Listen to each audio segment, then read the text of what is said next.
The second speaker of this panel is a talent of our own.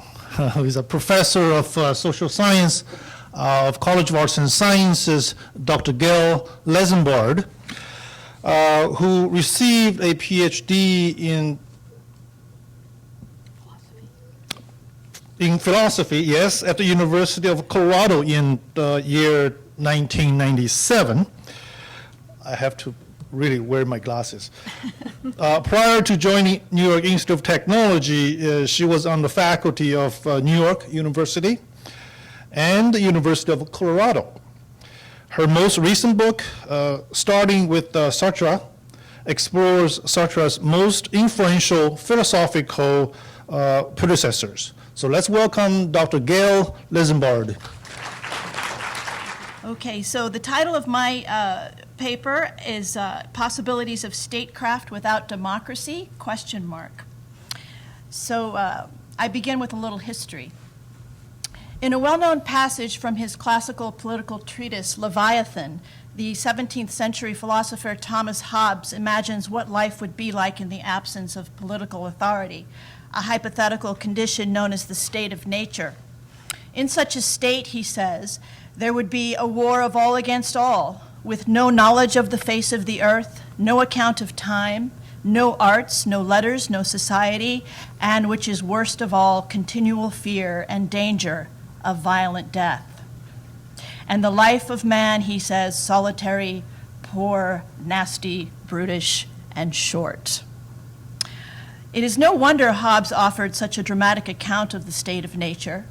Having been born, he says, a twin of fear, and having witnessed firsthand the calamities of the English Civil War, Hobbes was keen to warn us of the dangers of wholesale civil breakdown in the absence of government. On the basis of his ominous deductions, he was, after all, very much influenced by Euclid's geometry. Hobbes justifies a nearly absolute form of government with virtually no checks or balances on that, quote, immortal God, as he calls it, that is the sovereign power or king, who shall both keep the peace and keep his subjects in awe. Nearly 300 years later, reflecting on the shattering aftermath of World War I, the American philosopher John Dewey, also philosopher of education and pragmatist, was inspired by another vision of keeping the peace, one decidedly different from Hobbes's way of thinking. Dewey saw inclusive pluralism as opposed to unchecked authoritarianism as the proper political model.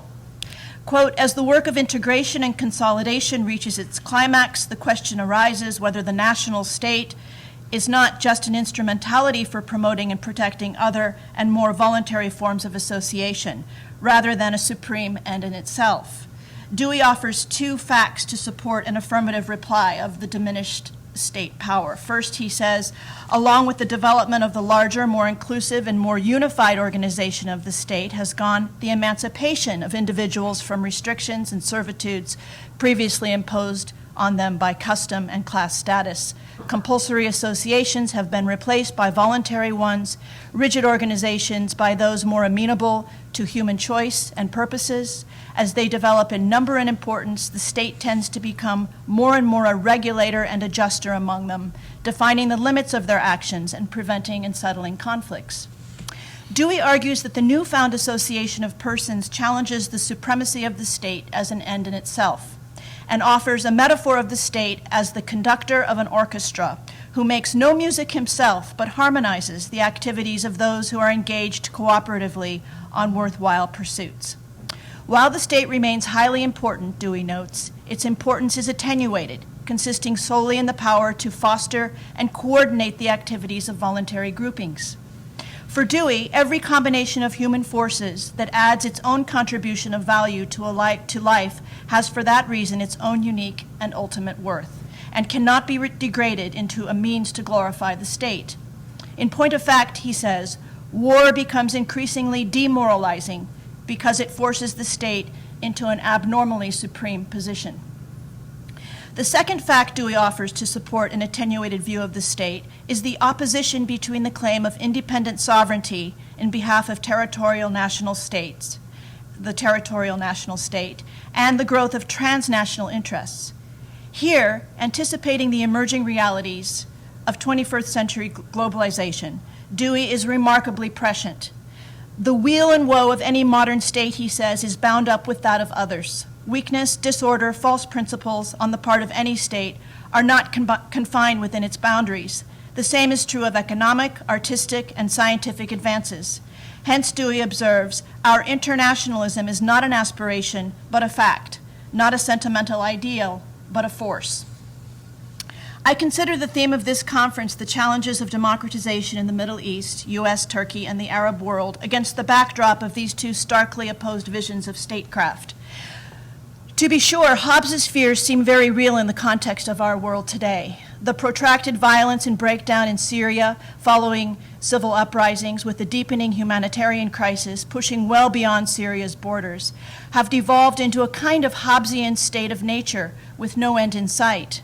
Syria's uprisings, fueled by the 2010 Arab Spring, have been brutally beaten back by its president, Bashar al-Assad. Although the West was and continues to be sanguine about the prospects for democracy in the Middle East, one might ask whether, given the repressive regional pushback on the heels of the Arab Spring and the increasing political diversity in the world today, we might be better off in a world that forges statecraft outside of the shadows of Western-style liberal democracy. We might push Dewey's insight into the stark realities of the 21st century and view the global order as a multipolar symphony or orchestra whose conductor makes no music but harmonizes the whole. As Karl Kupchan remarks in his excellent book, No One's World, with few exceptions, notably Egypt, most of the states in the Middle East are political constructions left behind by retreating colonial powers. Iraq, Jordan, Lebanon, Syria, and much of the Arabian Peninsula and North Africa present a patchwork of tribal, sectarian, and ethnic identities, and hence also divisions that often trump national identity. Since these fissures have for the most part been suppressed by coercive rule, it might be asked whether democratization would do more to accentuate them rather than repair them. A new global order that is inclusive and pluralistically oriented will seek to harmonize these cleavages rather than repress or dismiss them, as it forges a global rule of law and governance.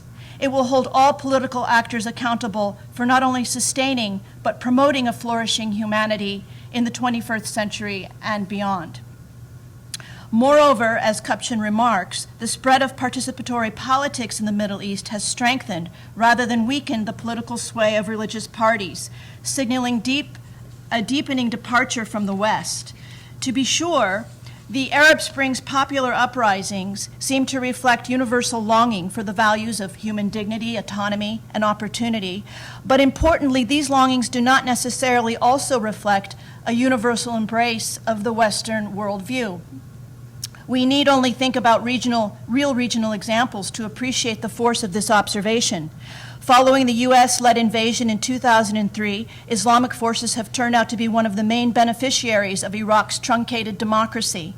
Following the 2006 elections, Palestinians voted for the militant Islamist party Hamas that later seized control of the Gaza Strip, and elections in Lebanon enhanced the influence of the Islamic fundamentalist group Hezbollah.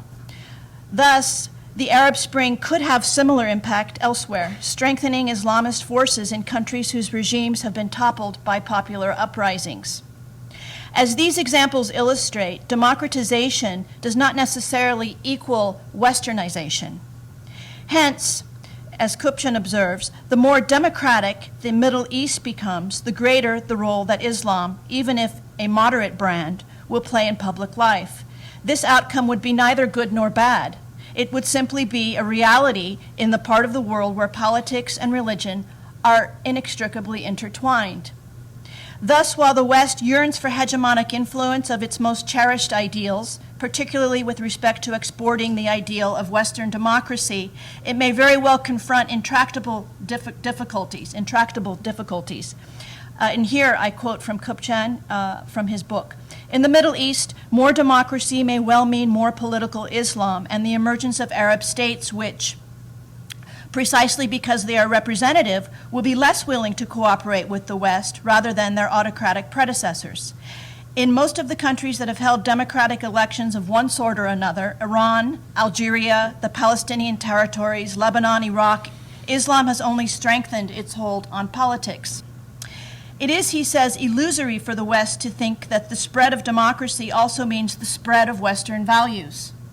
Moreover, the longing for human dignity and autonomy demonstrated in popular uprisings valorizing democracy is also likely to fuel a strident call to stand up to the United States, Europe, and Israel.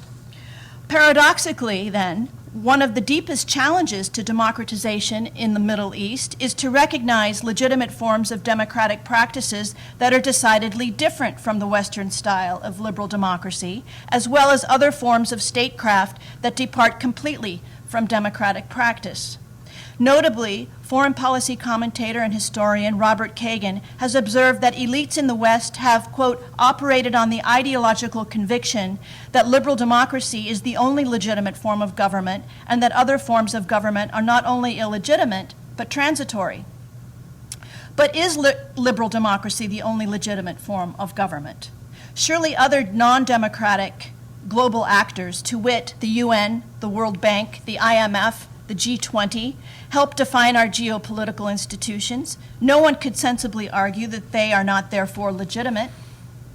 Not only is the question of liberal democracy with legitimacy arrogant, but it is also dangerous because it undermines the West's ability to cooperate with emerging powers.